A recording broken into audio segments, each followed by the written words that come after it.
Kamal Garg sir needs no introduction.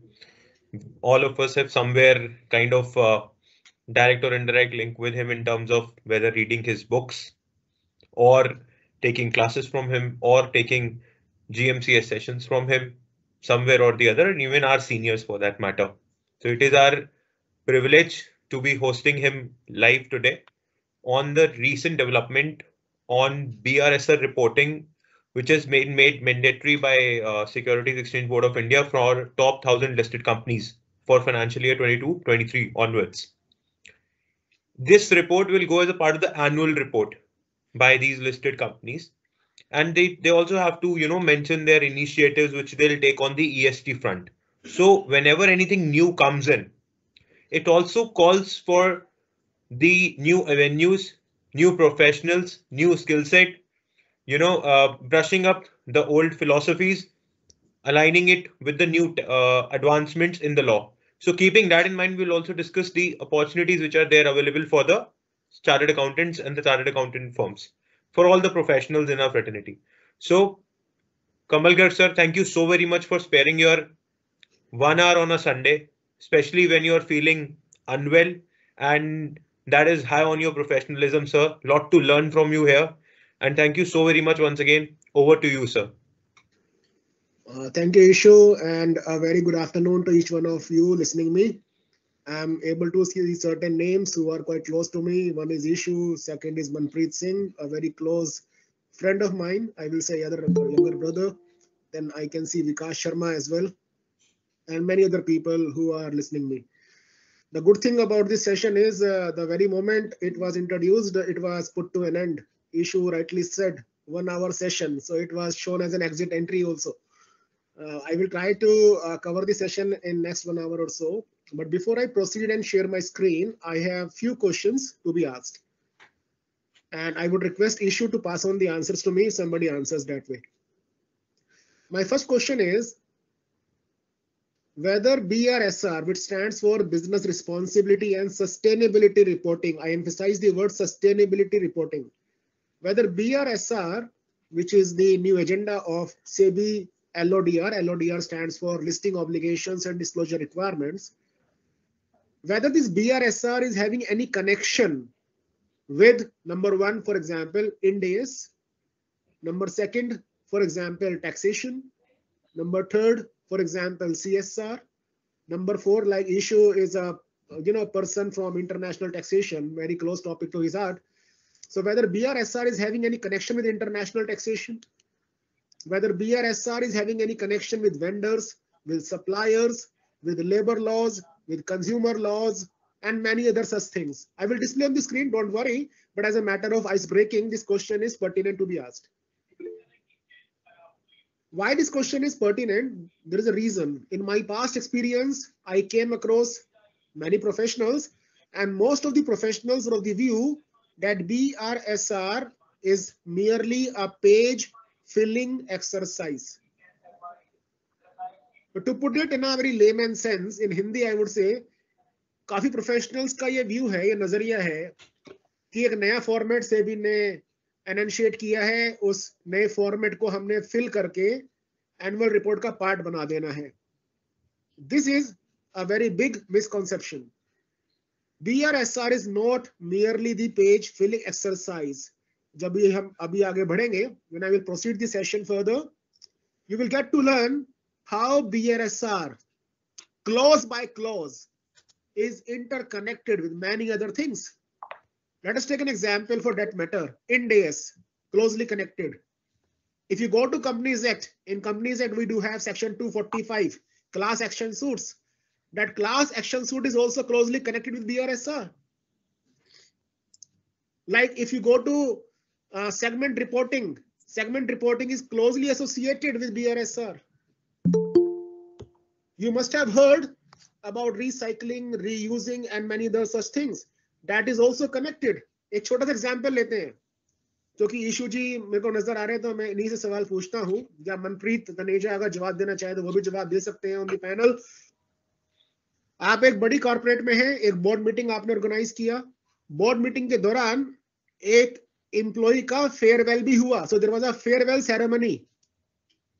Now consider the situations, board meeting हुई तो वहां plastic water bottle थी, जिस एम्प्लॉय का फेयरवेल हुआ उसको बुके देकर सम्मानित किया गया, फ्लावर बुके था, खाने पीने का इंतजाम भी था, there was catering facility also.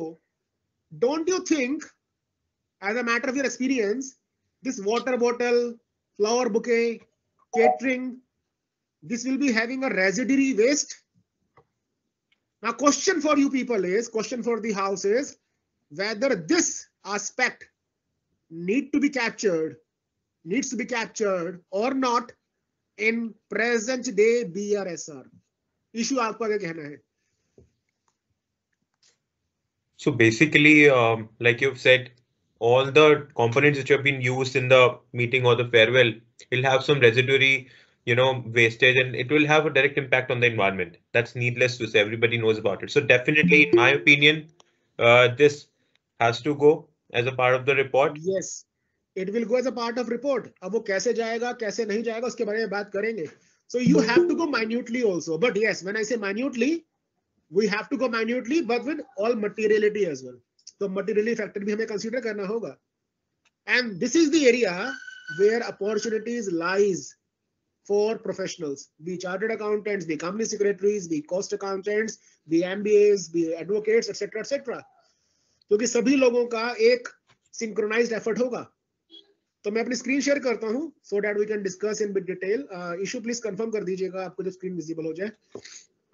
Sure, sir.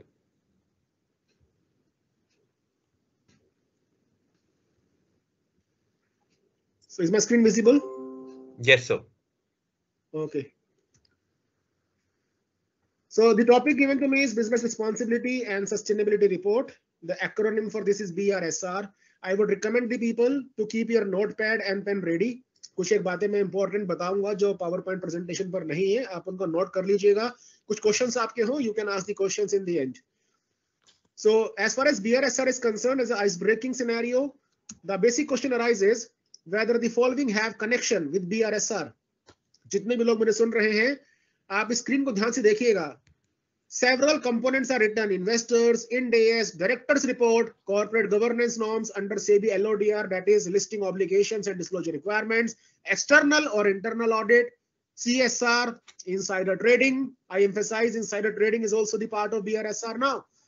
RPTs, that is related party transactions, class action suits, vendors or suppliers, job workers, consumer laws, labor laws, etc., etc. The list can go on and on.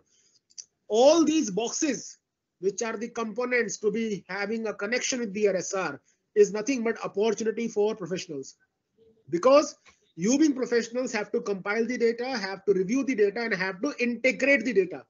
So compilation, review, and integration of all these factors will lead to the new professional opportunity. अब ये जो जितने factors आपके सामने हैं, ये किस तरह से BRSR से रिलेटेड है, एसोसिएटेड है, उसके बारे में हम धीरे-धीरे करके जानते हैं. As far as BRSR is concerned, let us go to the newspaper reports. So if you see Live Mint, 10th January 2022, Live Mint में एक न्यूज आई.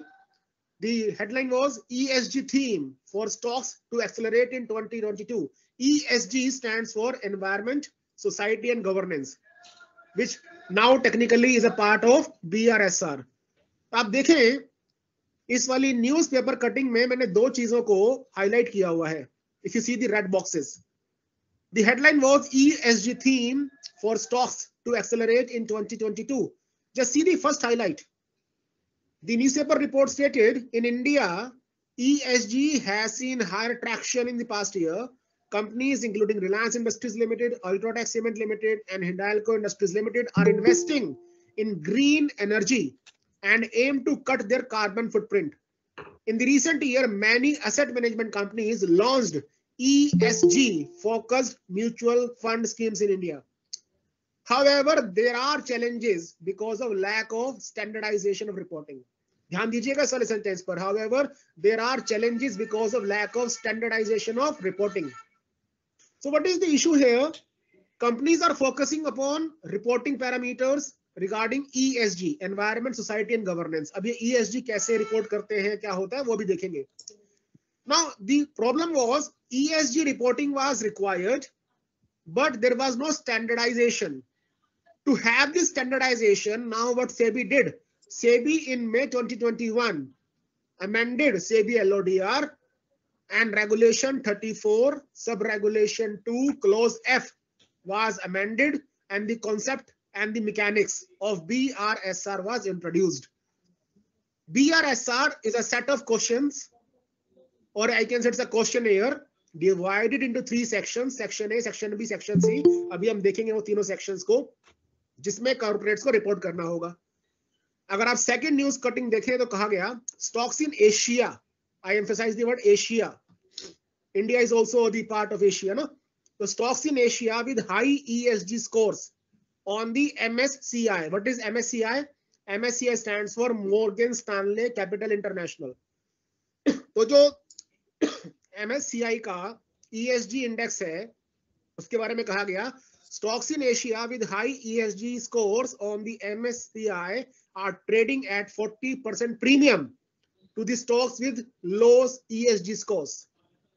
तो ये कटिंग क्या बताती है आपको कि ऐसी कॉर्पोरेट्स जो कि सेंसिबल हैं with respect to environmental initiatives, society initiatives and governance initiatives, they are trading at premium in the capital market. I would recommend the people to search in Google for MSCI ESG scores and you will get the report also. अब आप इससे समझ लीजिए कि ESG इतना prominent है आज की डेट में कि it can impact even the investment sentiments in the capital market. So what I'm trying to say, investors are closely connected other than other stakeholders. So what you need to understand, whole BRSR revolves around stakeholders. क्योंकि हम बात कर रहे हैं sustainability reporting, किसके लिए sustainable होना है आपको? You have to become sustainable. You have to become sustainable. You have to become responsible for stakeholders. Now, who can be stakeholders for a company? There can be internal stakeholders or external stakeholders. So ये चीजें अभी आपके पास detail में आएंगी. Having said that, as issue started with the words, BRSR is mandatory for top 1000 listed companies. It is voluntary for year 21-20. It is voluntary for the year 21-22 and it is mandatory for the year 22-23. आप देखिएगा second paragraph. Regulation 34(2)(f) of SEBI LODR states that reporting is mandatory for top 1000 listed companies by market capitalization from year 22-23, while disclosure is voluntary for the financial year 21-22. अब यहाँ ध्यान देने वाली बात है, आप कहीं नोट कर लीजिए. अगर आप 21-22 के अंदर BRSR नहीं करते हैं वॉलंटरी बेसिस के ऊपर, तो जो एग्जिस्टिंग BRR requirements हैं, they should be complied with. What is BRR? Business Responsibility Report. So whatever BRR was there earlier will be the last year, that is 21-22. उसके बाद से तो mandatorily आपको BRSR पर आना ही है. So we'll see what BRSR questionnaire is all about. To understand that, इसको आप कहीं नोट कर लीजिएगा, फिर डिटेल में हम बात करेंगे ही इसकी. The entire BRSR format, I repeat, the entire BRSR format is divided into 3 sections, section A, section B, section C. Section A deals with general disclosures, section B deals with management and process disclosures, and section C deals with principle wise performance disclosures. आप देख रहे हैं इसमें word आ रहा है principle. So what are these principles? These principles are total 9 in number, and these principles are given by NGRBC, National Guidelines on Responsible Business Conduct. अभी ये detail में आएगा, आप कहीं नोट कर लीजिए. The 9 principles are given by NGRBC. NGRBC stands for National Guidelines for Responsible Business Conduct.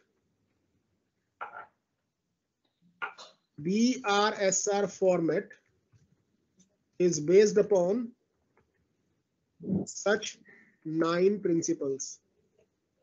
अभी एक एक करके 9 principles देखेंगे और कहां पर रिपोर्ट होना है वो देखेंगे.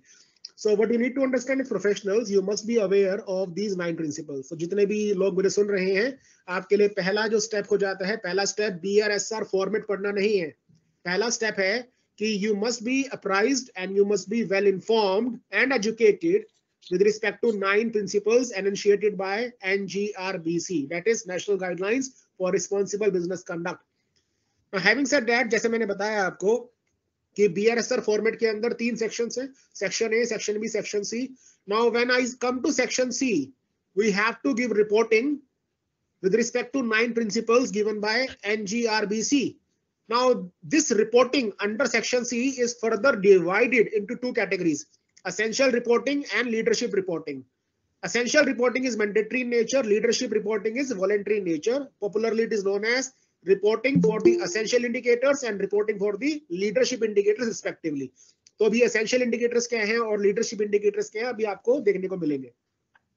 Now please be very very alert, extremely alert and keep your notepad and pen ready. ध्यान दीजिएगा, section A से शुरू करते हैं. Please be careful. अभी आपने देखा that BRSR format is having 3 sections: section A, section B, section C. This is section A dealing with general disclosures. Now just be very careful. In general disclosures, you have to provide SIN of the listed entity, name of the listed entity, year of incorporation, registered office address, corporate address, email, telephone, website, financial year for which reporting is being done, name of the stock exchange where shares are listed, paid up capital, name and contact details, telephone, email address of person who may be contacted in case of queries on BRSR report.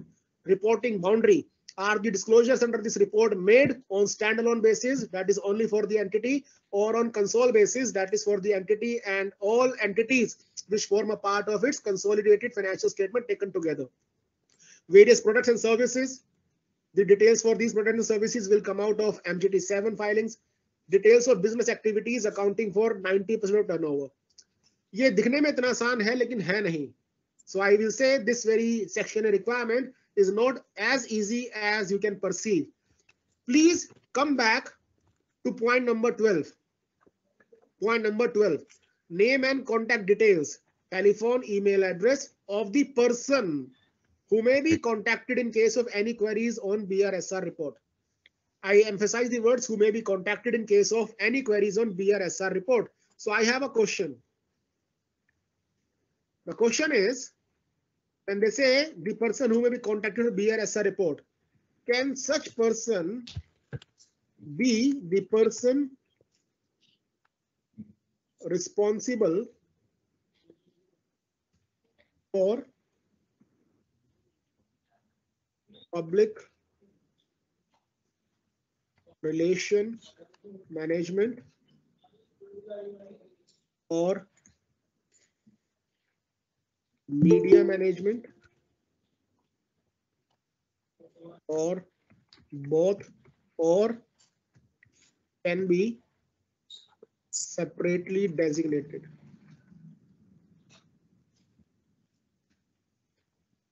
Is any answer?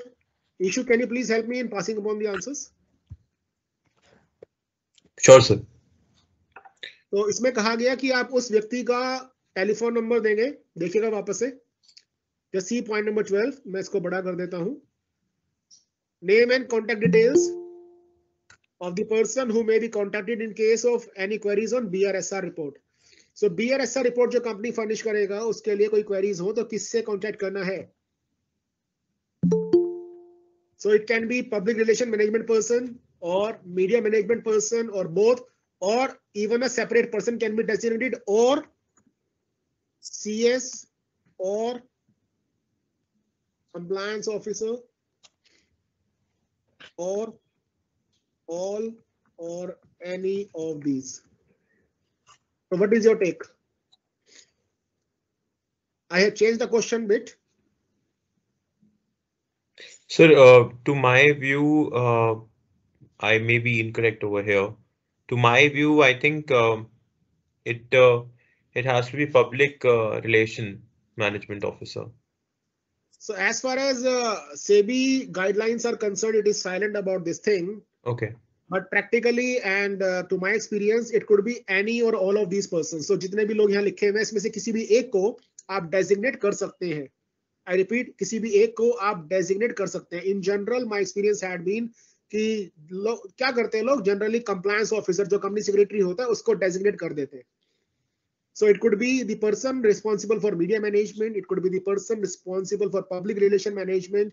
It could be the person who is the company secretary, or as the case may be, separately designated person. But my experience had been कि generally लोग company secretary को appoint कर देते हैं या chartered accountants को appoint कर देते हैं separately.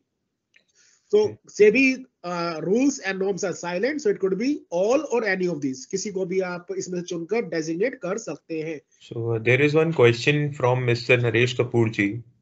Is that can a chief? So good afternoon, Mr. Kapoor. Glad you are here. So yes, sir. Question, please. Can a chief risk officer be appointed? Yes, chief risk officer can also be there. Okay. So यहाँ पर हम एक चीज और add कर देते हैं, और chief risk officer. Please understand one thing very carefully. ध्यान से समझिएगा एक चीज को. Name and contact details of the person who may be contacted in case of any queries on BRSR. Please be very careful. Point number 12 is not asking you to give the name of the person who is responsible for BRSR reporting. I emphasize once again. Point number 12 is not asking you to give the name and contact details of the person who is responsible for BRSR compliance. It is merely asking the name and contact details of a person who can reply upon the queries on BRSR reports. तो यहाँ पर सेबी आपसे ये नहीं पूछ रहा कि आप उसका नाम बताएं, उसका कॉन्टैक्ट डिटेल बताएं जो कि BRSR कंप्लायंस के लिए रिस्पॉन्सिबल है. यहाँ पर यह बात पूछी जा रही है कि आप उसका नाम बताएं, उसका कॉन्टैक्ट डिटेल बताएं जो कि BRSR रिपोर्ट पर कुछ क्वेरीज होंगी तो उसका जवाब देगा. Now whether he would be able to reply upon the queries or not, that is a secondary matter. That depends upon his ability, his competency, or maybe his follow-up actions with the responsible persons. So you have to be very careful. The careful scenario is, what is the precaution here? Clause 12 is not asking for name and contact info of the person responsible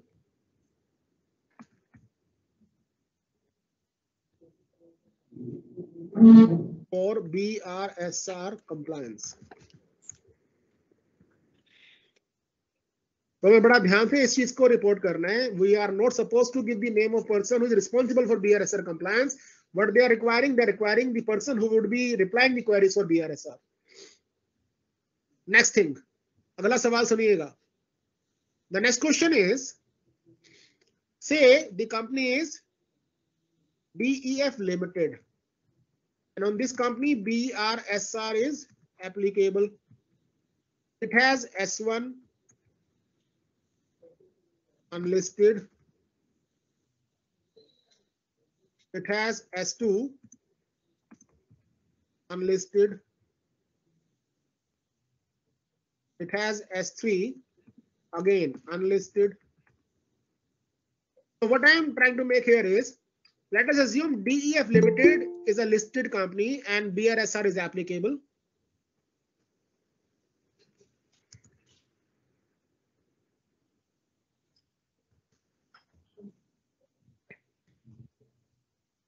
However, this DEF Limited is having 3 subsidiaries, S1, S2, and S3.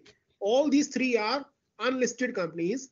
The question is whether BRSR is applicable.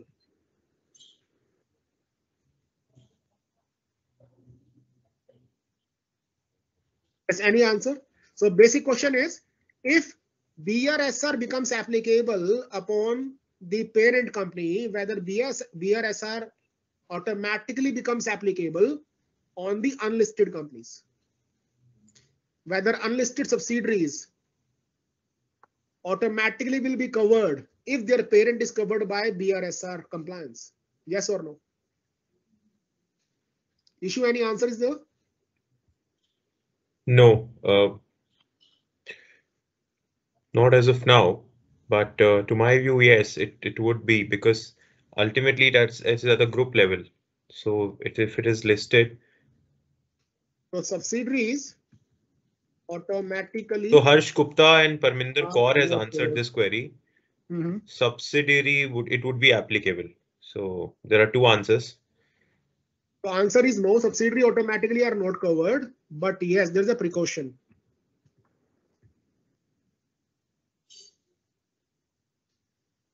Parent company, that is DEF here, needs to decide whether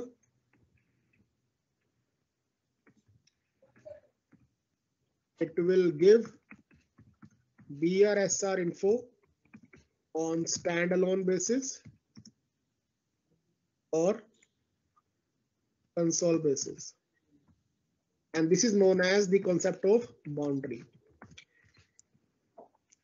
So there must be confusion in the minds of certain listeners. What is boundary? Boundary means the decision taken by parent company to give BRSR information on standalone basis or on console basis.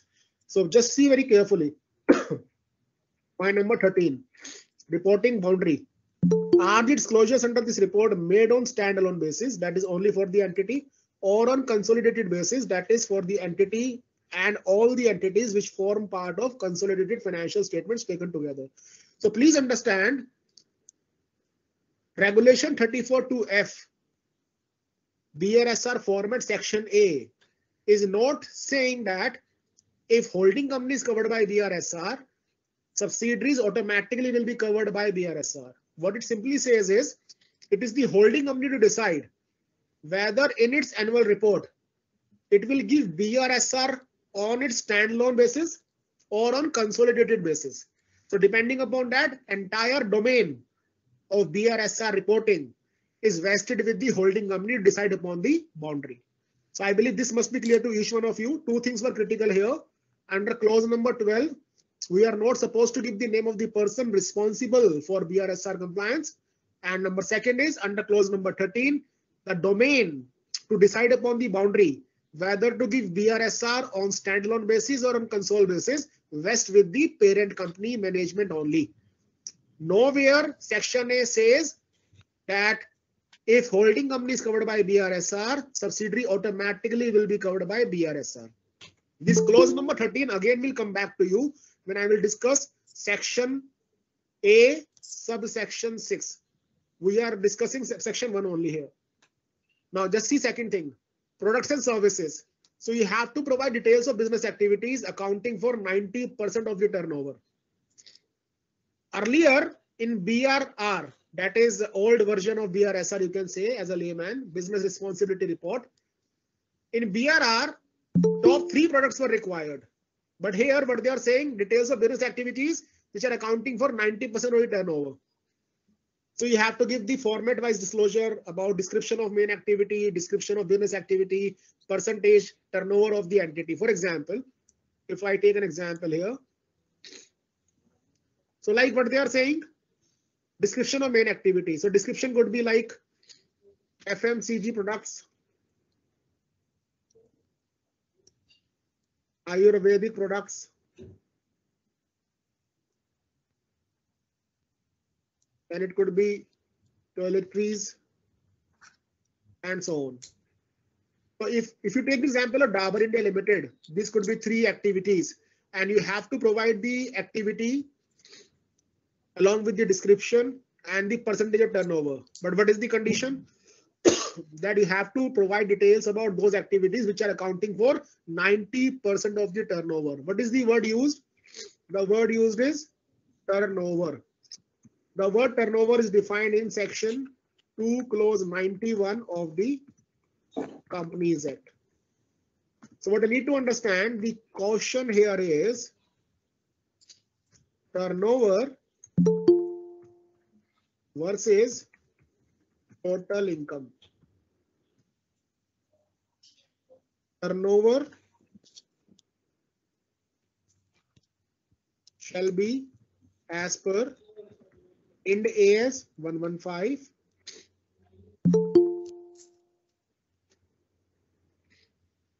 and if I say total income is as per Schedule 3. So please be very careful about this aspect. Like interest income, dividend income, it is a part of other income and it will not travel into turnover. So turnover will be decided as per Ind AS 115 and total income will be decided as per Schedule 3 read with Ind AS 109. And what you need to remember, Schedule 3 was also recently amended. So what you have to be very careful about here is the percentage of turnover is considered here and not the percentage of total income. So when you put up this sheet in Excel format, don't feed in the wrong formula, because the formula should be based upon turnover and not on the basis of total income. Having said that, Section A further requires the details about products or services sold by the entity accounting for 90% of turnover. So what is the difference here? In the preceding section, what they were requiring description of the activity. Now here they are requiring NIC code of the product or service along with the percentage total turnover. Then they are asking you operations, whether your operations are national operations or international operations. Then they're also asking you markets served by the entity. So markets served by the entity, international markets or national markets, depending upon number of states and number of countries. Then they're asking you in clause number 17, if you see the mouse pointer, what is the contribution of exports as a percentage total turnover, and a brief on types of customers. Please be very careful. This is not simple. What they are saying, just see once again, what is the contribution of exports as a percentage of total turnover of the entity, a brief on types of customers. Please be careful. This very thing, that is clause 15, clause 16 and clause 17. 15, 16 and 17, it need to be synchronized with Ind AS 115, disaggregated revenue disclosures, Ind AS 108, operating segment, and so on. So please be careful. This clause number 15, clause number 16, and clause number 17, they are required to be synchronized with two of the Ind AS, namely Ind AS 115. Ind AS 115 deals with revenue from contracts with customers. So in Ind AS 115, there is one of the disclosure requirements about disaggregated revenue. Then other is Ind AS 108, operating segment. So you can please take a note of this thing. What is the note? Clause number 15, clause number 16, and clause number 17 under section A needs to be synchronized with Ind AS 115 and Ind AS 108. More importantly, if you see here, number of locations, national, international, what is the contribution of exports as a percentage of total turnover of the entity, and a brief on types of customers. This also needs to be synchronized with section 134. Director's report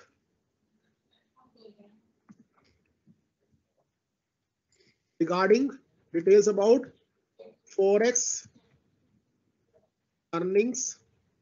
If you see director's report, there is a reporting about Forex earnings. It also needs to be synchronized with MDA report. What is MDA report? Management discussion and analysis report.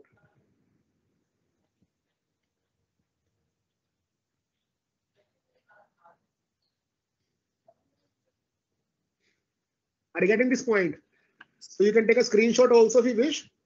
This 15, 16 and 17 clauses are required to be synchronized with Ind AS 115, Ind AS 108, Section 134 of Companies Act relating to director's report and Forex earnings, and MDA report as per SEBI LODR. So should you have any questions till now, you can ask me. Any questions? Issue, is there any question? So let me check. There is no. Okay. Now then we have clause number 18 dealing with employees. Just be very careful. You must be aware recently the labor laws have been revised. So the definition of employees and workers shall be taken from the revised labor code. And what they're asking you, With respect to employees, details as at the end of financial year, employees and workers, including differently abled. So you have to give details about permanent employees other than permanent employees, permanent workers other than permanent workers, differently abled employees and differently abled workers, again being segregated into permanent and other than permanent feature kind of employees and workers. Be very careful. What they're asking you here, number of employees and percentage there too, with respect to male employees and female employees, male employees and female employees. So this information can be extracted. I will come to the synchronization part later on. This information can be extracted from HR department. What is the precaution here? I will come to that precaution in some moments, but yes, this information can be extracted from HR department. And the definition of employees, workers will be taken from the revised labor law. Proceeding further, the section A also requires participation or inclusion or representation of women on the board or as KMP. Again, they're asking the number of women and number by percentage of women in the board as well as KMP. Then they're asking turnover rate for permanent employees and workers. So turnover rate means how many employees are having attrition with your entity and they are leaving the company and the entity and so on. Again, it needs to be segregated into male and female employees. Now, what you need to understand, this clause number 20, clause number 19, clause number 18, what you need to remember, this needs to be synchronized with. So what is the synchronization here? I am typing here, please take a note. Synchronization is required with revised labor law, Ind AS 19 dealing with employee benefits.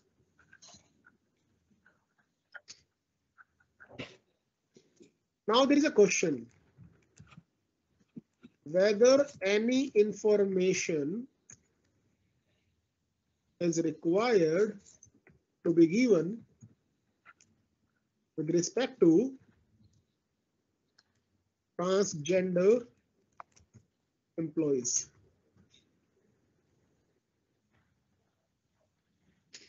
Yes, any answer?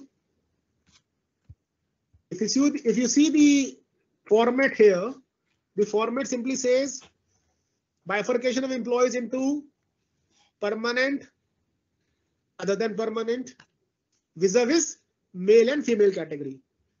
The same thing applies for workers also. The same thing applies for differently abled workers and employees also. But my question is whether another category is also required for permanent, non-permanent employees and workers vis-a-vis transgender employees. Any answer? Like if I give you example, at some metro station, the ticket vendors are transgenders. Whether in such a case transgender employees will be considered.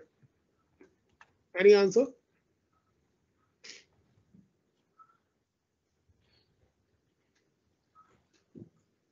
Yes, issue, any answer is there? No. No, but I think yes, because yes, it will be covered. It will be covered. So you can take a note. Answer is yes, it will be covered.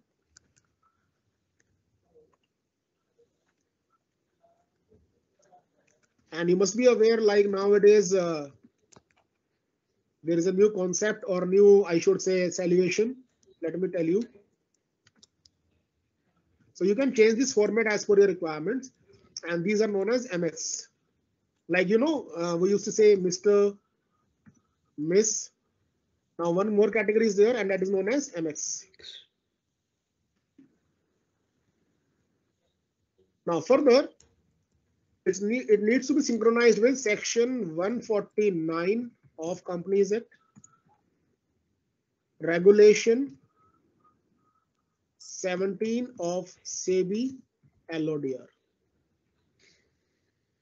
So you can take a screenshot of this one. It's 19, 20, 18.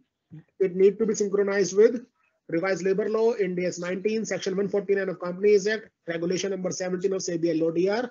The precautionary point over here is even transgender employees will be covered and they have to be separately disclosed under this clause number 18, 19, 20 as the case may be. Now, what is the definition of employee or a worker? That will go towards revised labor law. Now, this is simple. Section A, clause 22 says details about CSR. So what they are asking you whether CSR is applicable as per section 135 of Companies Act, you have to simply reply in yes or no. Then you have to provide turnover as well as net worth. Now, there is a small question from my side. Let us assume CSR is not applicable for some reasons.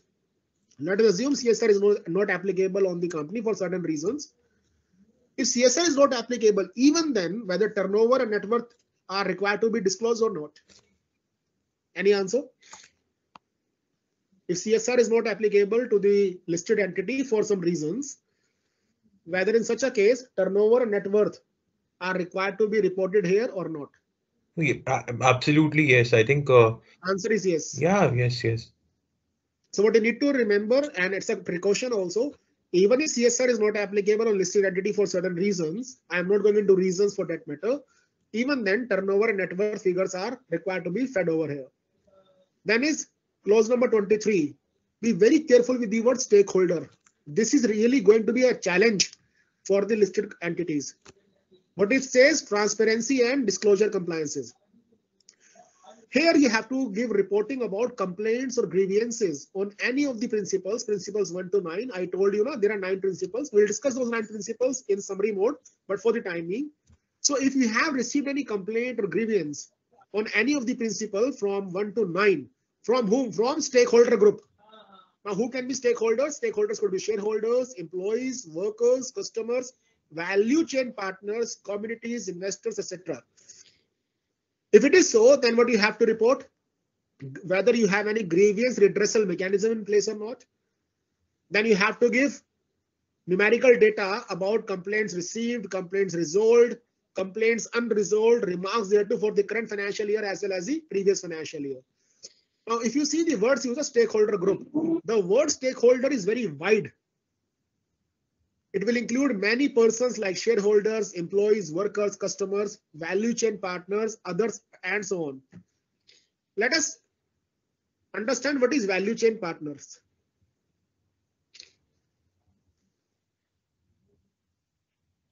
Suppose that there is a company, let me assume Dabur India Limited. It manufactures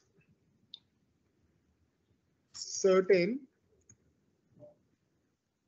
Ayurvedic medicines. The raw material for such medicines is purchased from DEF Limited. DEF Limited arranges such raw material by refining the herbs and plants obtained via deforestation of some area on mountain.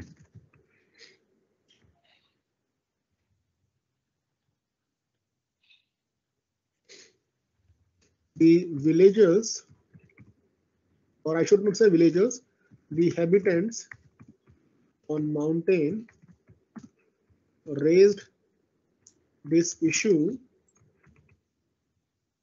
of vis-a-vis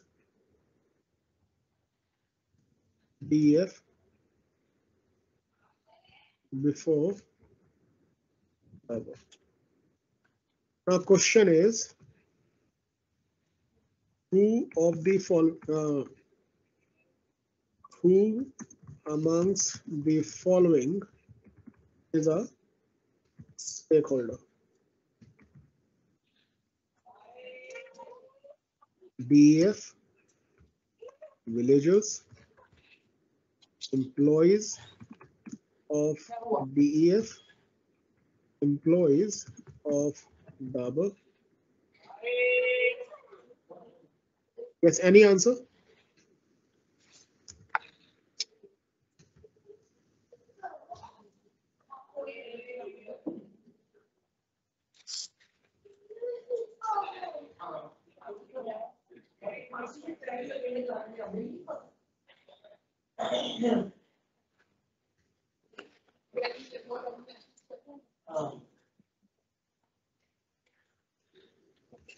Any answer?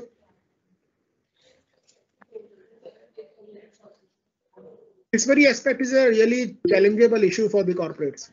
So let me have this illustration once again. There is a company, Dabur India Limited. Let us assume it is manufacturing certain Ayurvedic medicines. The raw material for such medicines is purchased from DEF Limited. Now, what DEF Limited does? DEF Limited ranges such raw material by refining the herbs and plants, and these herbs and plants are obtained via deforestation of some area on the mountain. The habitants on the mountain raised this issue vis-a-vis DEF before Dabur. So the habitants on the mountain were saying to the Dabur that we have a complaint against DEF that why they're deforesting because of your activities of manufacturing Ayurvedic medicines. So the question is, out of all these parties visible on this illustration, who shall be considered as stakeholder? DEF, villagers, employees of DEF, job workers engaged by DEF, employees of Dabur, all of the above. And when I say and ask who amongst the following is stakeholder, I mean the stakeholder with respect to Dabur India Limited. Any answer? So Parminder has answered all of the above. Yes, correct answer is all of the above. Yeah, there are other answers as well. They're all of the above. Harsh Gupta, he has also The real answered all of the challenge will be villagers, and these villagers are known as value chain partners. So, what is a value chain partner? Or I should rather correct myself, who is a value chain partner? Value chain partner is any person who is getting impacted by the activities carried out by the entity, and such impact can come upon him directly or indirectly. Now, let me change media channel. Whether media channel will be covered? Yes or no? Whether media channel can be taken as stakeholder?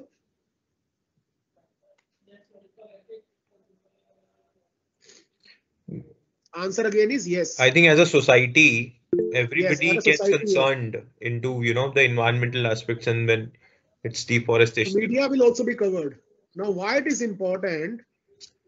Many companies give public announcements. Many companies give public announcements. Now, when they give public announcement in newspapers, that media channel will also become one of the stakeholder, and that is the reason. If any complaint is being received, if any grievance is being received from any of these stakeholders group, it need to be written over here. It need to be reported over here. I believe this point must be clear to each one of you. And what you need to understand, this clause number 23 is going to be a real task for the corporates.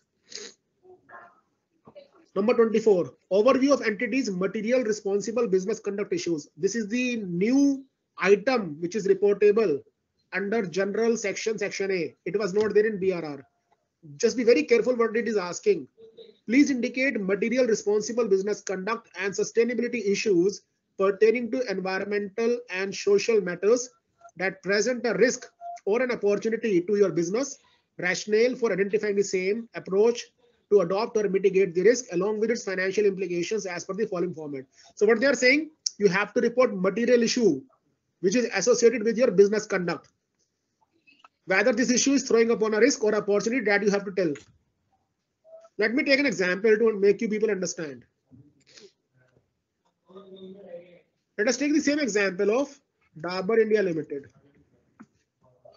Or let me take this clip itself.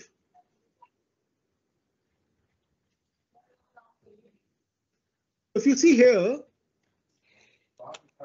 can you please tell me in this very question, what is the business conduct of Dabur and what is the risk and opportunity? So what is the requirement? Please indicate material responsible business conduct and sustainability issues pertaining to environmental and social matters. What is the business conduct? Manufacturing of aromatic medicines. Now, please tell me, if Dabur India Limited manufactures Ayurvedic medicines, how it could have impact upon the environment and society, which also results in any risk or opportunity. So what is the risk? The risk is damage to the reputation of Dabur. I repeat, the risk is damage to the reputation of Dabur. The second risk is hindrance in the supply of raw material. That hindrance can be created by the local habitants. So these are the risks. What are the opportunities? An example, what are the opportunities from this example you can see?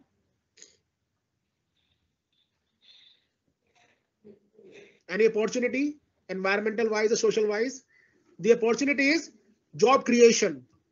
So if the herbs and plants are processed, are refined, it will lead to job creation. So there is a risk, but there is an opportunity also.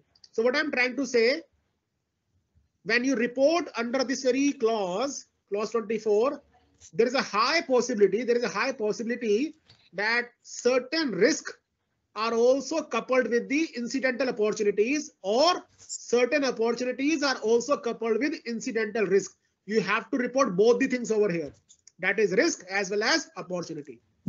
And you have to tell the rationale also for identifying the risk or opportunity as the case may be, along with the mitigative measures. Now, what you need to remember, this clause number 24 needs to be synchronized with Ind AS 1, that is going concern principle, Ind AS 37, that is provisions, contingent liabilities, MDA report, and section 134, subsection 3, directors responsibility statement. You can take a screenshot of this thing. So what I'm trying to make a point here is clause number 24 is required to be synchronized with Ind AS 1, Ind AS 37, MD report, as well as director's responsibility statement. This completes your section A, general disclosures. From section A, if there is any question, you are most welcome to ask. Shall I proceed? Okay, yes. Now we have section B, management and process disclosures. So it is self-explanatory that you have to disclose management policies and processes vis-a-vis each principle. There are total 9 principles. If you see, 9 principles are given on the right hand side. First principle is business conduct being ethical, transparent, and accountable, and that too with integrity. Second principle is providing safe and sustainable goods or services. Third is principle for employees' well-being. Fourth is protecting stakeholders' interest. If you see very carefully, the word is stakeholder and not the shareholder. Number 5 is protection of human rights. Number 6 is protection and restoration environment.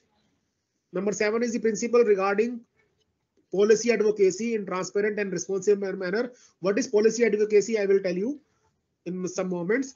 Principle number 8 is inclusive growth and equitable development. And number 9 is principle regarding protection of consumer interest. For each of these principles, if you see the format, P1, P2, P3, P4, P5, P6, P7, P8, P9, you have to give the answers to relevant questions appearing on the left hand side.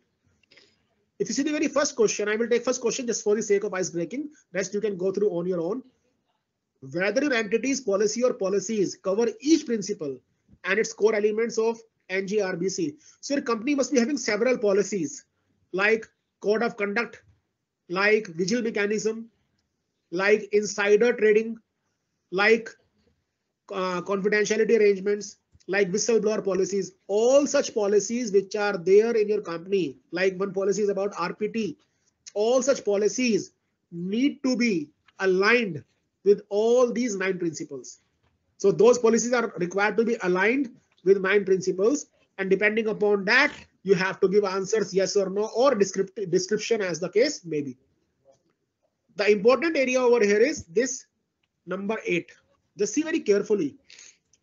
In number 8, you have to give the reply for this question. Details of highest authority responsible for implementation and oversight of business responsibility policy. So in most of the companies nowadays, we have sustainable committees drawn up by the board of directors. So you have to give information here whether there is any authority made responsible by the board of directors for implementation and oversight of the business responsibility policies. Please be careful. There are 2 words. One is implementation, second is oversight. The committee which is responsible for implementation may not be responsible for oversight. And number 9 is, does the entity have a specified committee of the board director responsible for decision making on the sustainability related issues, etc., etc. So same thing is supplemented over here in number 9. And this is the opportunity for company secretaries or chartered accountants. They can be inducted in such new committees as the persons who are responsible for implementation as well as oversight of the business responsibility policies. So my recommendation to the professionals are, recommendation number 1, they should get themselves abreast with 9 principles of NGRBCs. Number 2, they should get themselves abreast with the BRSR format, which is new to the domain. Having said that, everything is otherwise self-explanatory, but what is important over here is this number 8th question. Details of highest authority responsible for implementation and oversight of the business responsibility policy. I have a small question over here. Can audit committee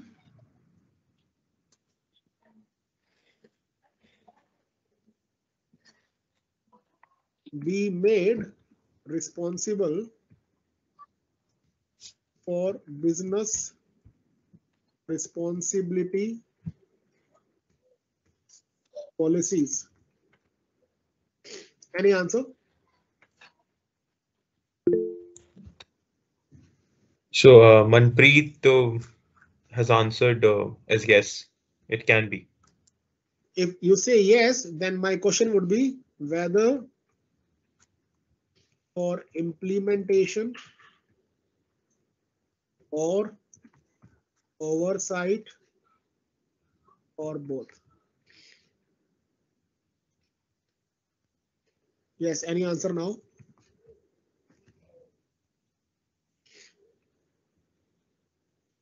What you need to remember, under section 177, the terms of reference for audit committee are laid down by the board of directors, and hence it could be made responsible for both. So I don't see any legal hindrance in making audit committee responsible. And when you go with this very reporting over here, that is 8th and 9, you have to synchronize it with regulation 16 to regulation 30 of SEBI LODR, section 177, 178 of Companies Act, section 166 of Companies Act. Ind AS 1. Please take a note of this thing. If you want to have a screenshot, you can have a screenshot also. When I come to section C, it deals with principle-wise performance disclosures. Total 9 principles are there. तो usually time है मेरे पास अभी आधा घंटा या 4 बजे ही close करना है? सर बिल्कुल है आपके पास time, no issues. So if I have 30 more minutes, then I will be able to cover section C also. Sure, sir. So we have section C. In section C, the last section of BRSR format, we have to give disclosures principle wise. I told you that there are total 9 principles. Just see the format. The good thing which SEBI did is, they have given the format with set of questions to be answered for each principle. This has made the things easy. Otherwise, things must have gone haywire. So let us see principle-wise performance disclosures one by one. So first one is principle one. What is principle one? Principle one is saying business should conduct and govern themselves with integrity in a manner that is ethical, transparent, and accountable. So first principle is ethical, transparent, and accountable business conduct. I told you in the very beginning that there are two kinds of reporting, essential and leadership. Essential is mandatory and leadership is voluntary. So I will cover only major issues because balance things are self-explanatory. So just see what they say here. In principle one, question number one, they are asking to report about percentage coverage by training and awareness programs on any of the principles during the year. So what you have to report here, training and awareness programs carried on by the entity, that is the listed entity, with respect to any of the principles, that is P1 to P9. And this training and awareness program need to be reported separately for board of directors, KMPs, employees other than BOD and KMPs, workers, etc. Please be very careful. Here they are asking you number of training and awareness programs vis-a-vis the principles for which the training was imparted. What is the important point here? The synchronization. This training and awareness program needs to be synchronized with independent directors, familiarization program,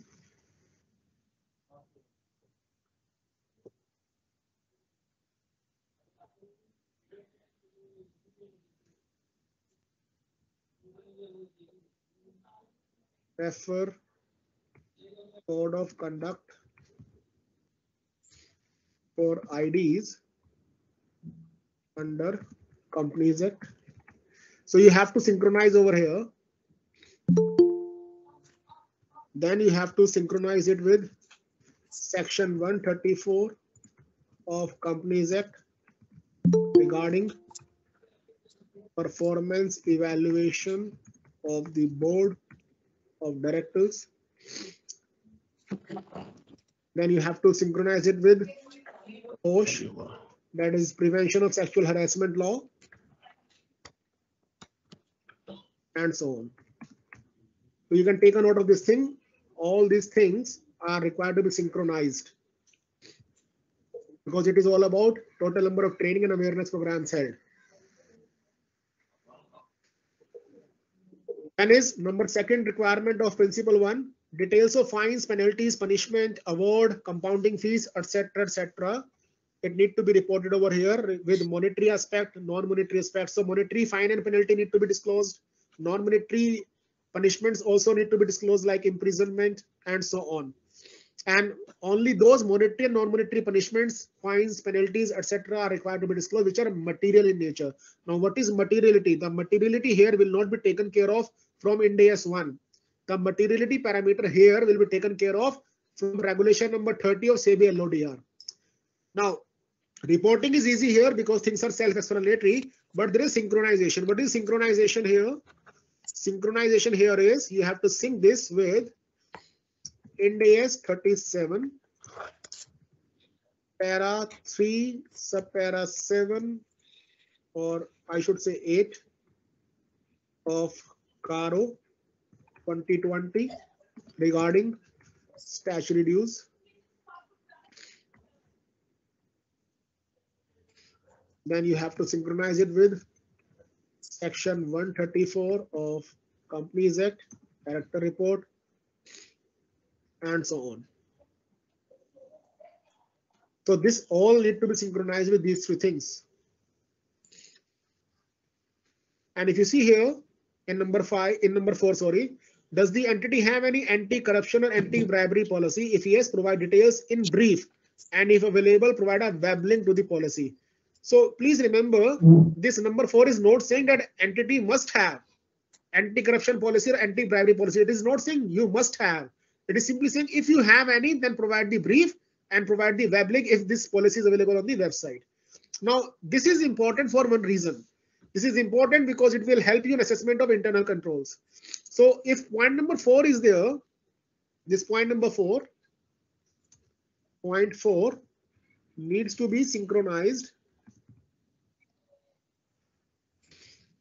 Section 143, subsection 12, section 447 of Companies Act. And if I come to the auditor, then section 143(3)(I) of Companies Act. Section 143(3)(I) is all about internal controls over financial reporting. So all needs to be in sync.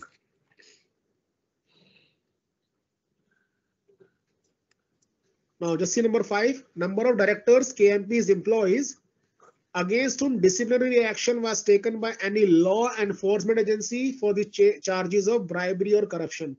Please be careful, the words are law enforcement agency. So if you have taken any disciplinary action on your own within the company, it is not reportable here. But if the disciplinary action is taken by any law enforcement agency, that will be reportable over here. So please remember the words used are law enforcement agency. Internal disciplinary action is not reportable. Law enforcement agency action is reportable. Now consider a situation, action taken by Vigilance Commission. Whether it is reportable here, answer is yes. Action taken by the board of directors against the employees, it will not be reportable over here.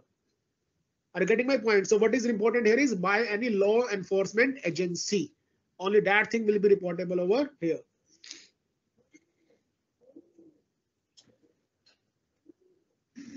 Number 6, details of complaints with regard to conflict of interest. So with respect to conflict of interest, you have to provide details over here. Now, what are the number of complaints received? Number of complaints received with respect to directors, with respect to KMPs. There are 2 separate boxes for directors and KMP respectively. Now, next is leadership indicators. In leadership indicators, you have to provide details for the awareness programs being held for value chain partners. Now, take the example of Dabur India Limited. Value chain partners will include villagers also. Now, whether you have carried out any awareness programs for villagers or not, that will be reportable in leadership indicators. But leadership indicator is not mandatory to be reported. So even if you have taken any such program, it is your choice to report here or not. But yes, conflict of interest and complaints thereto are reportable over here. Please understand this clause number 6 is required to be reported, but with a sync with section 184 and section 166 of Companies Act. Ind AS 24 regarding related parties.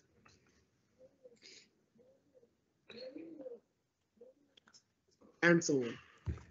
Sir, there is a question by Naresh Kapoor ji, that is the disciplinary action by the institute covered here? Yes, institute is also covered. So if any action is there vis-a-vis the employee or a director or KMP or a worker, say from ICAI or from ICSI or from ICMAI, it is also reportable over here. And but you need to remember that the words used are against whom disciplinary action was taken. What is the outcome of that disciplinary action? That is not reportable. What you have to report here is only whether action was taken against such kind of directors, KMPs, employees, workers or not. And you know very well, if I share one example, say Mr. Naresh Kapoor is a director in a listed company or is an employee in a listed company, and he was found indulged in some unfair trade practices, and because of that unfair trade practice, SEBI passed an order against him whereby he was under prohibition to access capital markets. Even that very prohibitory order is considered as a part of disciplinary action, and that is reportable over here. Am I clear? So when I asked in the beginning whether insider trading is covered or not, that insider trading, unfair trade practices, they are reportable under this P1. That is, P1 principle is about ethical, transparent and responsible business conduct. Am I clear, Naresh? But it is not an enforcement agency, institute, for example. SEBI is understandable. Institute is enforcement agency in certain aspects. For example, institute may remove the name of member permanently or for certain months. In that very case, this enforcement lies with the institute. However, if disciplinary action is taken by NAFRA and So long as NAFRA is there to take action and ICA actions are put on hold, in that very case, NAFRA will become law enforcement agency. So yes, enforcement can take place on a delayed basis or on a prompt basis or on a status quo basis. But yes, they will remain enforcement agencies. Okay. So I believe you must have taken a note of this very synchronization, that we need to synchronize all this stuff which is visible on the screen with this 4 parameters. What you need to understand here, when we say conflict of interest and disciplinary mechanisms, this thing, conflict of interest as well as disciplinary mechanism, in company law, they are popularly called as officers in default. So we need to also synchronize with officers in default scenarios as given by the Companies Act. If you see clause number 7, provide details of any corrective action taken or underway on issues related to fines, penalties, action taken by regulators, law enforcement agencies, judicial institutions on the cases of corruption and conflicts of interest. I have a small question to be asked, and you should please help me if somebody replies. क्या close number 7 में जो बात हुई है corrective action की, which is being taken or which is underway, whether it will cover compounding of offenses? क्या यहाँ पर compounding को cover करेंगे? Because Sir, compounding is one of the corrective action. Sir, to my view, as per my understanding, no. Because compounding of any offense basically is already, allowed under the law. It's not a corrective action. It is that you're realizing your mistake and the law is allowing you by an inbuilt mechanism in the law. Like for example, RBI compounding offenses which are there under the exchange control. So they might not get covered because they are inbuilt in the law only. That is why I'm asking now. If it is inbuilt under law, that means you are given a right to take some corrective action. Law has given you the right to take some corrective action. That is why it is known as compounding. Otherwise, there are certain offenses for which we have fines as well as imprisonment, and those offenses for which we have fine as well as imprisonment, they are not compoundable. That means you cannot take any corrective action. Yeah, we have got one answer from Naresh Kapoorji, and according to him, yes. Yes, answer is yes. Corrective action will include compounding of offenses also. And if you see very carefully, the words used are judicial institutions. Now, when we say judicial institution, that doesn't mean ICI. It means the courts, arbitral tribunals. All these are covered by judicial institutions, NCLTs for that matter. Principle number 2, business should provide goods and services in a manner that is sustainable and safe. So it is self-explanatory that you have to provide the goods and services in such a manner which can be recycled, reused, waste disposal scenario. So you have to report about the expenditure made for research and development or capex being made for technologies to improve environmental and social impacts of your products and services. So it is quite a financial figure you have to report over here. But yes, what you need to understand, there are 2 things over here. So what is synchronization? Synchronization number 1. If you invest upon R&D or capex, you have to sync it with Ind AS 36, intangible assets, plus Ind AS 37 plus Ind AS 16, as the case may be. There's a new concept in this very scenario that is known as EPR. EPR stands for Extended Producer Responsibility. So this is the opportunity for chartered accountants. Just see, so many information is there, and each piece of information is requiring synchronization. To have this synchronization, new people need to be infused in the market who can have this data review, data compilation, and data synchronization. So I was discussing this EPR. Just see here, clause number 4. Whether extended producer responsibility is applicable to entities' activities, yes or no. If yes, whether the waste collection plan is in line with the EPR plan submitted to Pollution Control Board. If not, provide steps taken to address the same. Let us take an example. You are using one AC machine of say Voltas. Voltas gave you in writing at the time of purchase of AC machine that after 7 years, you can purchase new AC from Voltas Limited by exchanging the old Voltas AC machine. And this whole scenario is known as EPR, Extended Producer Responsibility. So whatever activities you are carrying out, if any EPR model is there, that is reportable under clause number 4 below P2. So EPR is a concept which also needs reporting and mentioning under P2 of this section C. And this is the synchronization which you need to make. R&D capex, you need to synchronize it with Ind AS 36, Ind AS 37, Ind AS 16, as the case may be. Now, these are leadership indicators which are not mandatory. In leadership indicator, we have to give reporting about whether the entity has carried out life cycle assessment test, LCA. Now, what is life cycle? Life cycle means over the entire lifetime span of a product, what environmental and social impact the product will make. Now, life cycle assessment may involve cradle to cradle approach, cradle to gate approach, or cradle to grave approach. If you see this picture, cradle to cradle का मतलब क्या है? Recycling करना और इसको use करना नए material के लिए. क्रेडल टू गेट का मतलब क्या है कि आपने मैन्युफैक्चरिंग करके उसको अपने यहाँ से बाहर निकाल दिया, उसका डिस्ट्रीब्यूशन होगा and so on. And cradle to grave क्या होगा कि लाइफ साइकिल खत्म हो गया प्रोडक्ट का and it is being going to landfill, उसको आपने फाइनली डिस्पोज ऑफ कर दिया. सो ऐसा कुछ लाइफ साइकिल असेसमेंट अगर आपने किया है अपने प्रोडक्ट का या सर्विस का, that has to be given over here with NIC code.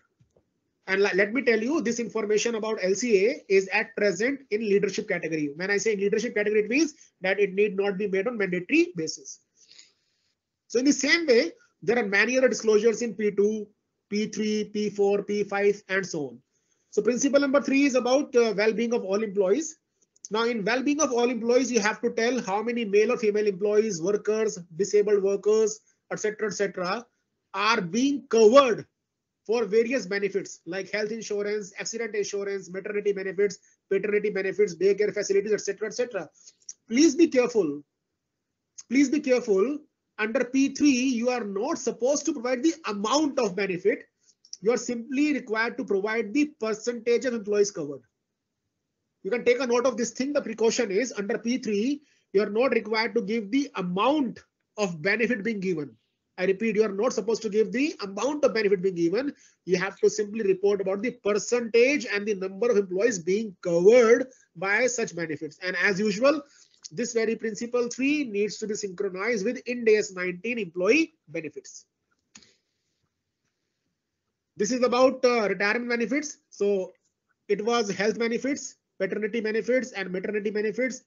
It is about retirement benefits like PF, gratuity, ESI. It needs to be synchronized with CARO reporting also. I must again emphasize, which should be kept in mind for always, this reporting here is not requiring you to give the amount. They're simply requiring you to provide the percentage of employees covered. But when it comes to PF, ESI,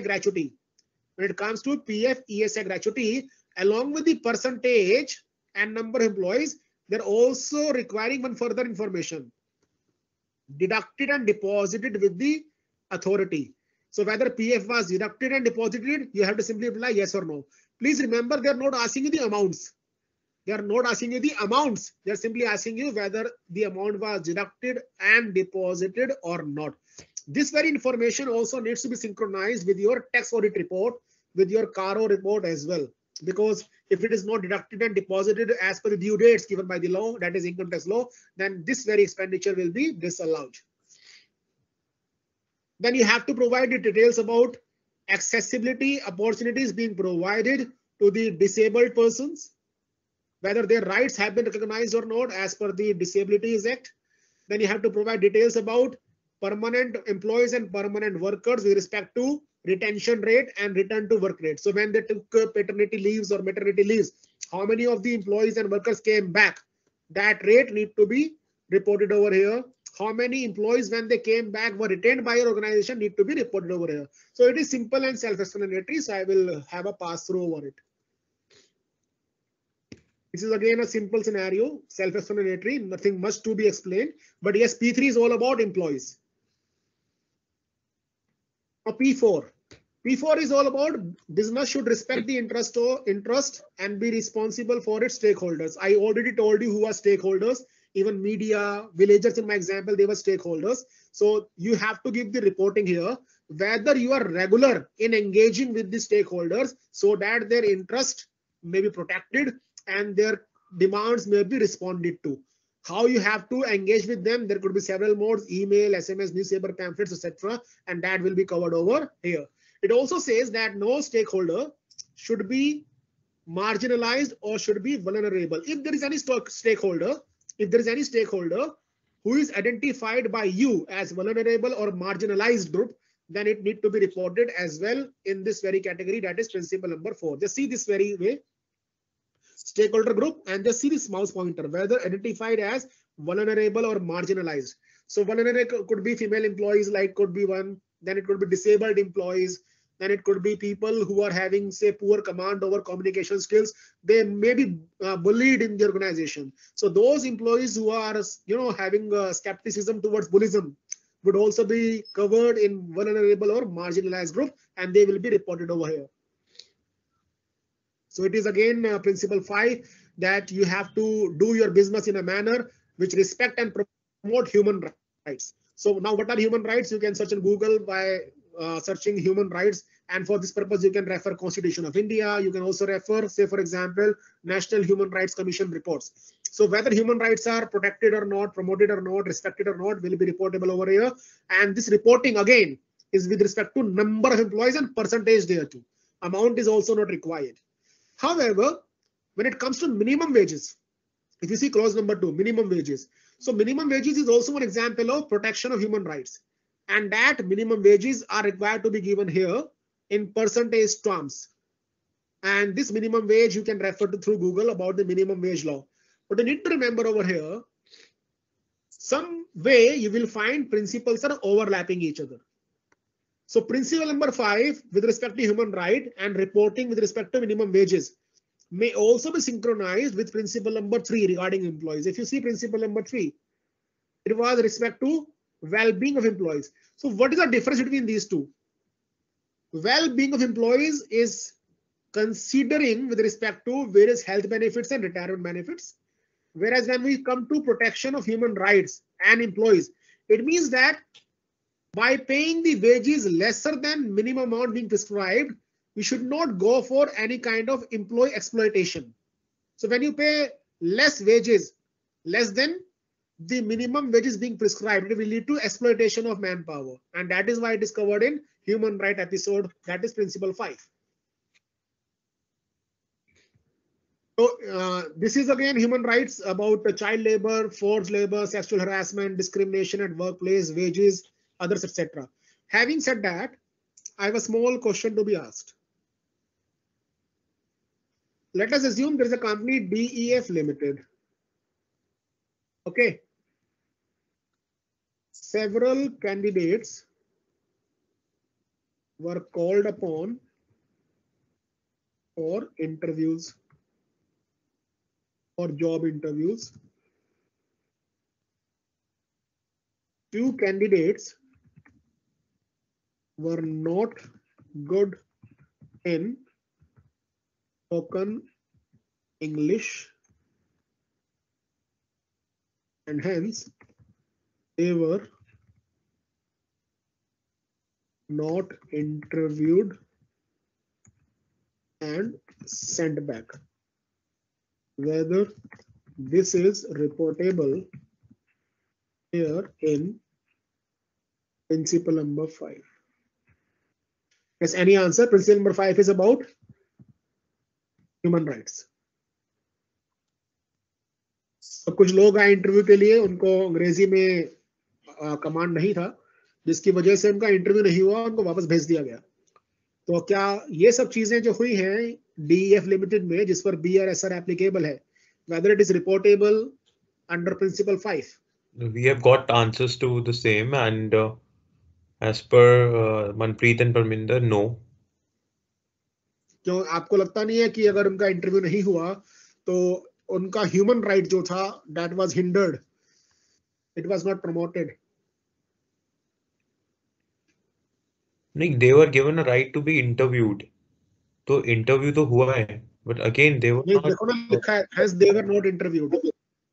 Sir, it's as per company policy. If मतलब That is the reason now we have to see whether company policy is against human right or not.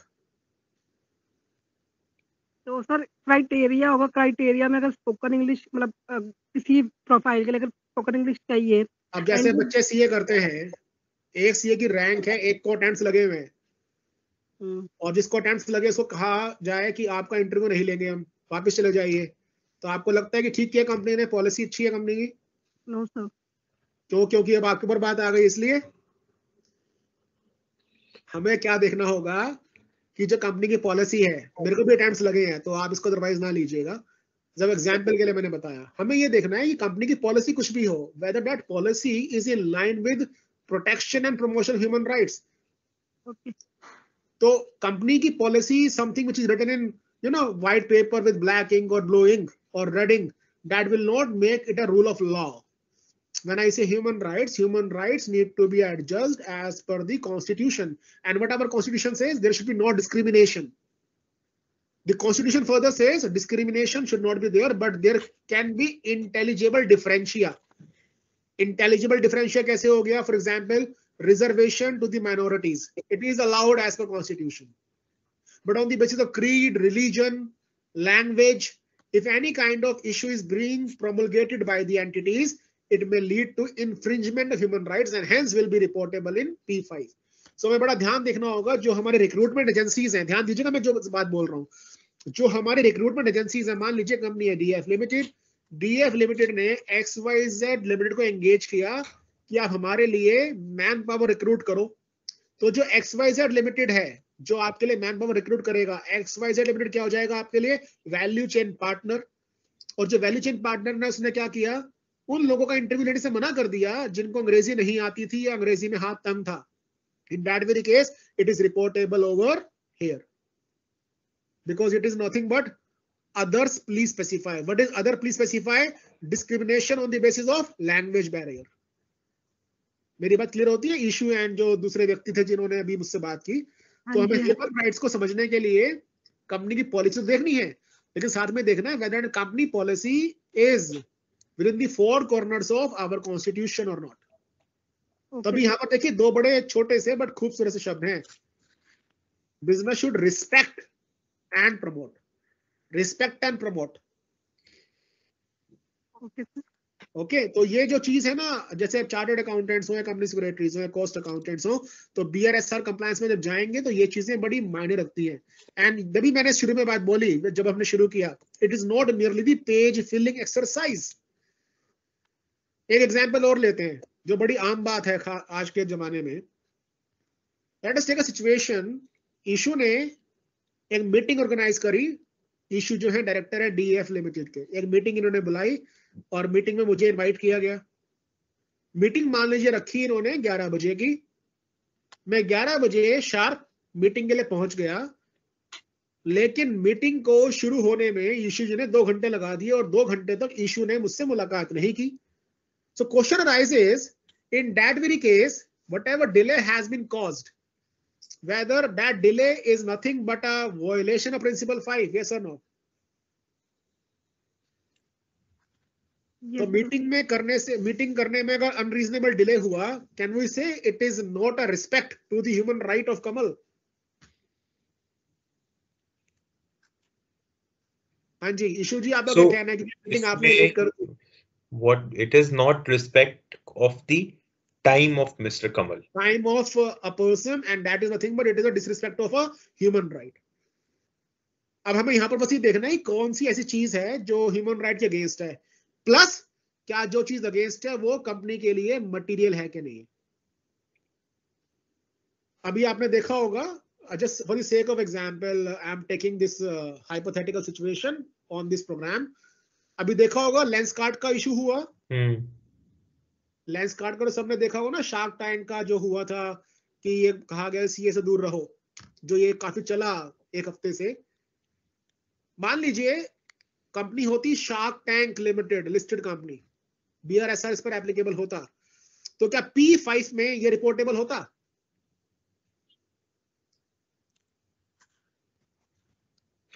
P5 में reportable होता? Absolutely, absolutely. जो reportable जब होता जब ये employees की बात होती है ना। एम्प्लॉयज की बात नहीं है तो कम से कम 1, 2 और 3 क्लॉज में तो नहीं आएगा, क्योंकि यहां पर हम बात क्या कर रहे हैं, अभी तक एम्प्लॉयज की बात कर रहे हैं, एम्प्लॉयज वर्कर्स की।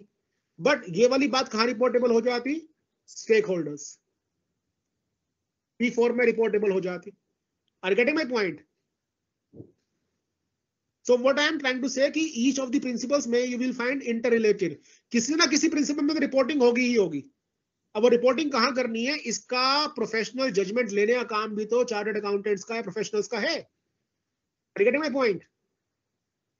तो लेंसकार्ट वाला जो इशू है वो मोर और लेस P5 में कवर तो हो रहा है, लेकिन इस क्वेश्चनर में इसके लिए कोई जगह नहीं है, क्योंकि हाँ इस क्वेश्चनर में जगह किस चीज के लिए है, वेजेस के लिए है, एम्प्लॉयज के लिए, वर्कर्स के लिए है। तो ऐसे ह्यूमन राइट्स जो P5 में कवर तो हो रहे हैं लेकिन क्वेश्चंस नहीं है उनके लिए, तो कहां जाएंगे वो चले जाएंगे आपके स्टेक होल्डर्स वाले केस में। Getting my point? This way you have to exercise a professional wisdom. Principle 6, ये इजी है, इसको मैं इग्नोर करूंगा, बट एक बार पढ़ देता हूं।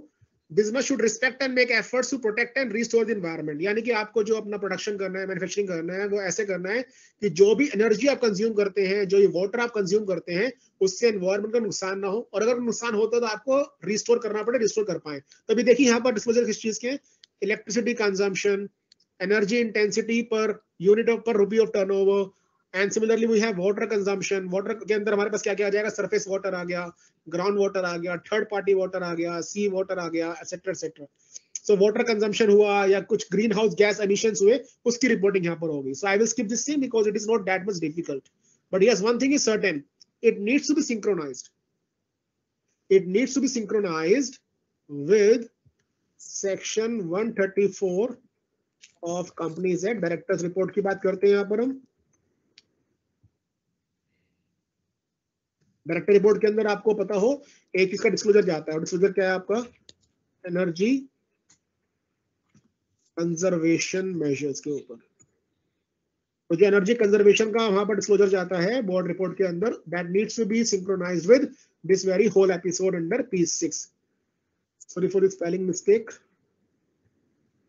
So I believe you are having the macro level view because समय जितना है उस हिसाब से मैं अपने best efforts कर रहा हूँ मैक्सिमम कवर करने का, but yes the macro level view is it is not a page filling exercise. You need to synchronize most of the other issues prevalent already either in Ind AS or maybe company sector, maybe under other laws. So P6 is all about your plants, आपके operations, energy consumption and so on. इसमें एक चीज जो important है जो मैं cover करना चाहूंगा, यहाँ देखिएगा नंबर 10 पर। If the entity has operations or offices in and around ecologically sensitive areas such as national parks, wildlife sanctuaries, biosphere reserves, wetlands, biodiversity hotspots, forest, coastal regulation zone, etc., where environmental approvals or clearances are required, please specify details in the following format. तो मान लीजिए आप अपना कोई hospital बना रहे हैं and that hospital is nearby some river. In that very case, that episode is reportable in number 10 because it is nearby ecologically sensitive areas. So अगर आपका प्लांट या आपका ऑपरेशन या आपका ऑफिस जो है किसी एनवायरमेंटल सेंसिटिव जोन में आता है और वहां के लिए कोई आपको अप्रूवल चाहिए होता है, तो you have to provide details under number 10. So these are leadership indicators. Again, I will skip this thing because it is repetitive in nature with respect to electricity and fuel consumption. मैं P7 पर आता हूँ। P6 सारा का सारा आपका energy consumption वगैरह पे है। P7, business when engaging in influencing public and regulatory policy should do so in a manner that is responsible and transparent. तो यहाँ पर आपको क्या बताना होता है कि आपका जो एंटिटी है वो किस किस ट्रेड का या इंडस्ट्री चैम्बर का मेंबर है, जैसे फिक्की हो गया या PhD चैम्बर ऑफ कॉमर्स हो गया, एसोचैम हो गया। तो अगर आप इस तरह की एसोसिएशन के मेंबर्स हैं, तो आपको इस बारे में बताना है। प्लस ये भी कहा गया कि अगर कोई पब्लिक पॉलिसी बनती है, if any public policies in making और if any regulatory policies in making, then you should be engaging into that policy making, but in a responsible and transparent manner. Example लेते हैं, अभी government ने कहा कि electricity से चलने वाले जो व्हीकल्स हैं उनको बढ़ावा देना चाहिए, उनको एनकरेज करना चाहिए। तो मान लीजिए कंपनी है Hyundai, hypothetical example only. Hyundai ने कहा कि इलेक्ट्रिसिटी व्हीकल्स को बढ़ावा देने की बात तो हम भी करते हैं, लेकिन Hyundai के पास अपने जो ऑलरेडी मैन्युफैक्चर्ड व्हीकल्स हैं जो पेट्रोल से चलते हैं या डीजल से चलते हैं, उनका काफी बड़ा स्टॉक था। तो Hyundai ने पॉलिसी मेकिंग में पार्टिसिपेट तो किया, लेकिन रिस्पॉन्सिबल तरीके से नहीं किया।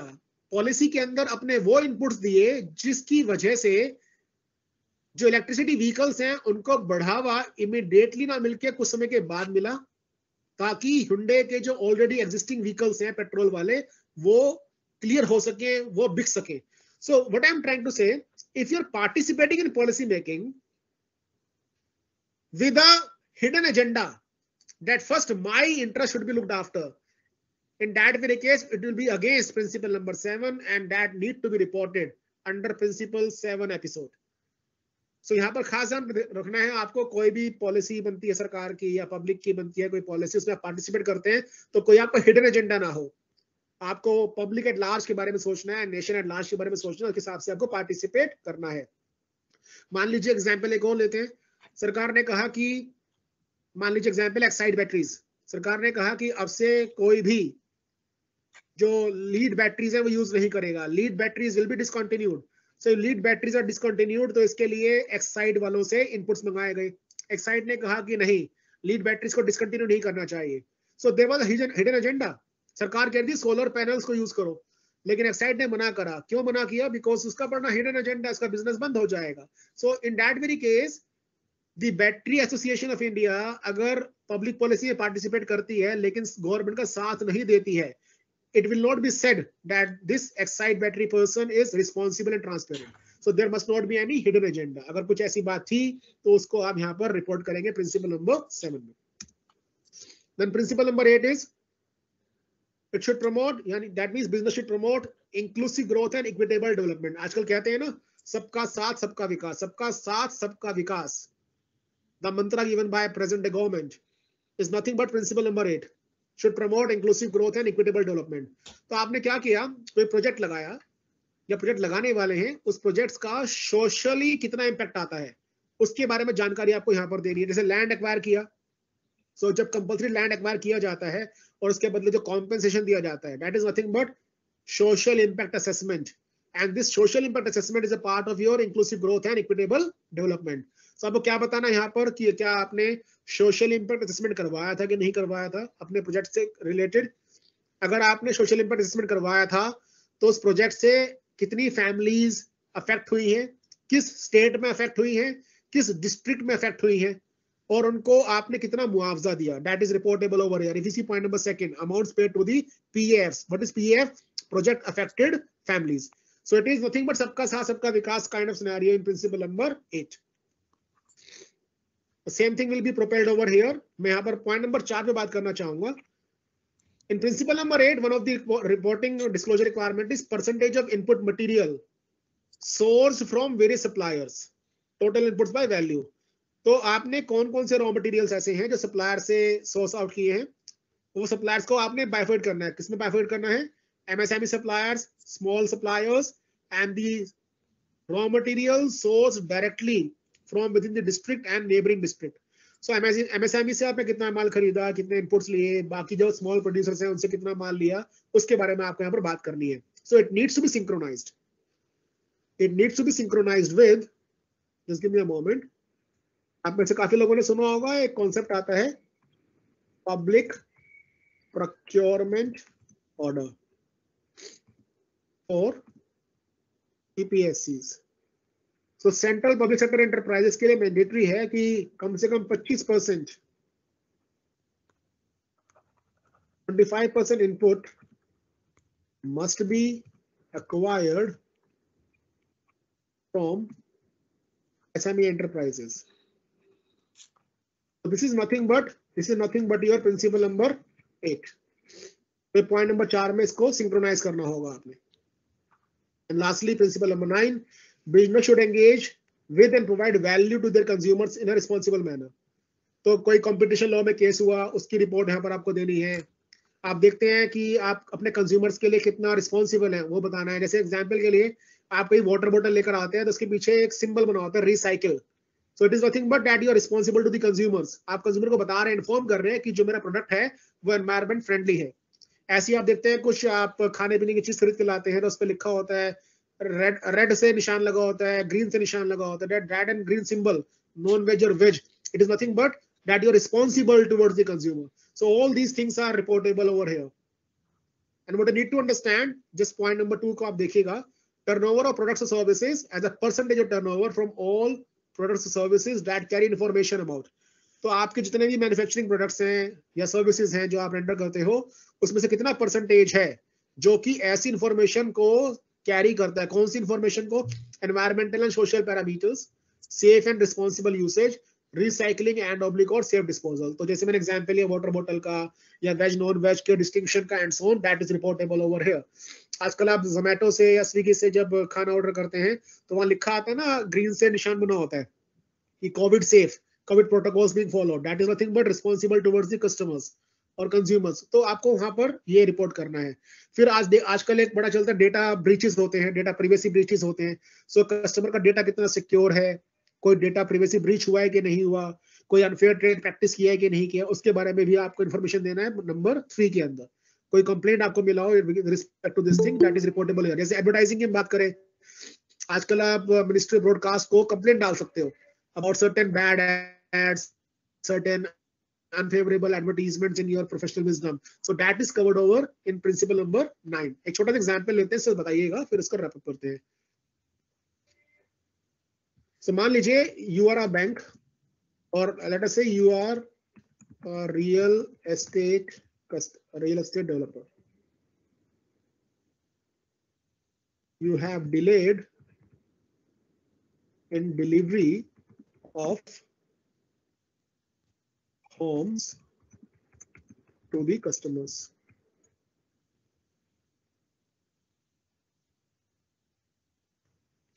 The customers have raised complaints for the same, under which principle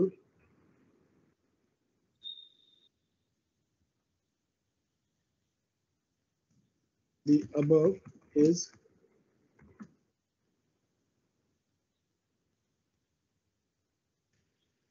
हाँ जी, जवाब दीजिएगा। You are a real estate developer. You have delayed in delivery of homes to the customers. The customers have raised complaints for the same. Under which principle or principles the above is reportable? कहाँ पर reportable होगा ये? तो अगर आप बात करें इसकी रिपोर्टिंग हो जाएगी सबसे पहले तो P9 में कंज्यूमर के लिए, और कहां पर रिपोर्टिंग हो जाएगी इसकी? P4 में स्टेक होल्डर्स वाला केस हो गया, और कहां पर रिपोर्टिंग हो सकती है? P5 में ह्यूमन राइट्स के ऊपर बात कर सकते हैं। ओके, सो मैं यहाँ पर एग्जांपल के द्वारा ये वाला that what you need to understand the principles में find interconnected with each other, एक दूसरे से आपस में इनका सिंक्रोनाइजेशन भी होगा। So you have to prepare and present BRSR in such a manner that the things may not get overlapped, but everything is covered also. Example एक और लेते हैं लास्ट, उसके बाद wrap up करते हैं। You are a real estate developer. You have accepted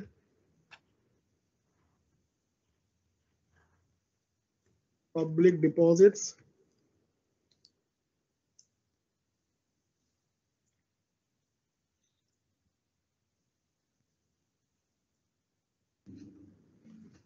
you have defaulted in repayment of same, under which principles the above is reportable. तो यहाँ पर स्टेक होल्डर में भी आ जाएगा, ह्यूमन राइट्स में आ जाएगा, और आ जाएगा P1. What was P1? Ethical, transparent and responsible, or I should say accountable,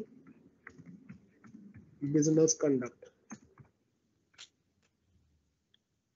again वहीं पर बात आ जाती है कि things are again interconnected.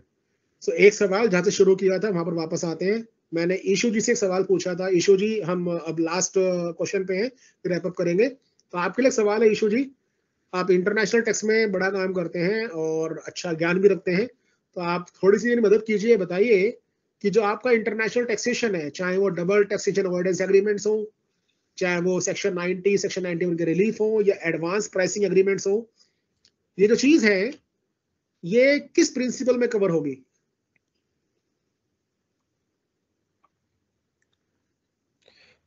So you mean to say the relationship between international tax or the aspects related to section tax relief and everything? No, as a broad question, the question is how international taxation can be synchronized with any of the principles P1 to P9.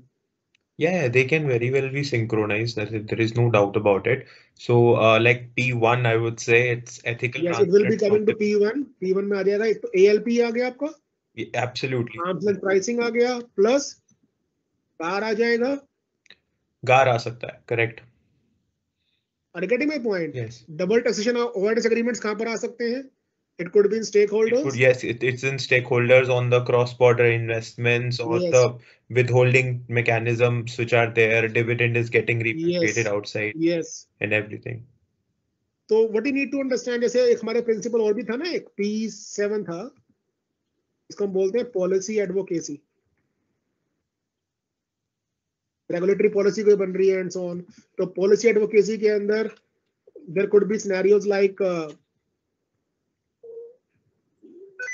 you have this BIPA. Have you understood what is BIPA? Bilateral investment promotion. Bilateral investment promotion. There is also FIPB, which is Foreign Investment Promotion Board. हाँ, तो यहाँ पर आ जाएगा, FDI आ सकता है, and many other things. So what I'm trying to say, whatever business activities, business transactions, business events you're carrying out, all need to be synchronized with all these principles. So जैसे हमने बात की ना शुरुआत में कि प्रोफेशनल अपॉर्चुनिटीज क्या है, प्रोफेशनल अपॉर्चुनिटीज को अगर हम एक जगह लेकर आए, तो आप देख रहे हैं एक छोटा सा चार्ट है ये वाला. ये चार्ट जो है ये प्रोफेशनल अपॉर्चुनिटीज है जिसके लिए we need people who are skilled and have skills.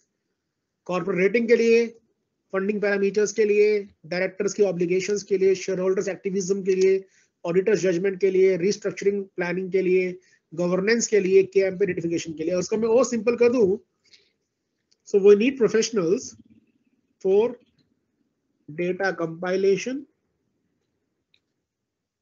Data review, data sync, data outcome. And all these things, screen पे दिखने में लगता है छोटी छोटी चीजें हैं. All these things require entire new gamut of scenario to be developed by various corporates. अब यहाँ जो अपॉर्चुनिटीज हैं, वो अपॉर्चुनिटीज जो लोग प्रैक्टिस में हैं उनके लिए भी है, जो लोग जॉब में हैं उनके लिए भी है. जो लोग प्रैक्टिस में उनके लिए क्या आ जाता है, कंसल्टेंसी ऑन BRSR आ जाता है, overall consultancy plus assurance on BRSR. As on date not mandatory. यानी कि आपको कोई रिपोर्ट अगर लेना हो किसी CA से या किसी CS से या किसी CMA से कि BRSR कंप्लायंस ठीक से हुआ कि नहीं हुआ, तो ऐसी कोई रिपोर्ट लेना अभी मैंडेटरी नहीं है.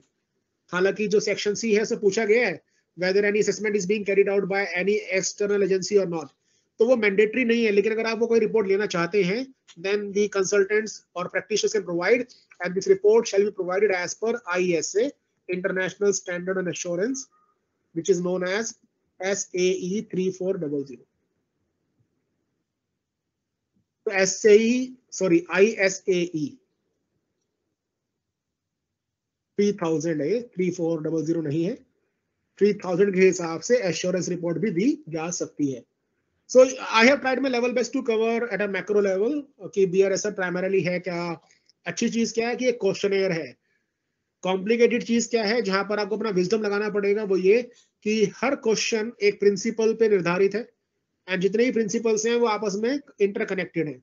और जो भी जवाब आपको देना है वो कई चीजों को ध्यान में रखते हुए देना है। वो कई चीजें क्या है? It is nothing but data synchronization with other applicable laws, other applicable principles, other applicable policies.